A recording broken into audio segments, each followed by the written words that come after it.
aholi va qishloq xo'jaligini ro'yxatdan olish tadbirlari amalga oshirilyapti. Siz ham qatnashing va vatanimiz kelajagiga hissa qo'shing.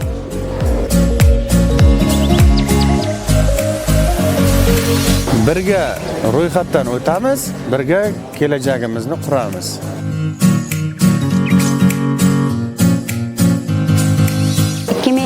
Yil 15-yanvardan aholi va qishloq xo'jaligini onlayn ro'yxatdan o'tkazish ishlari boshlandi.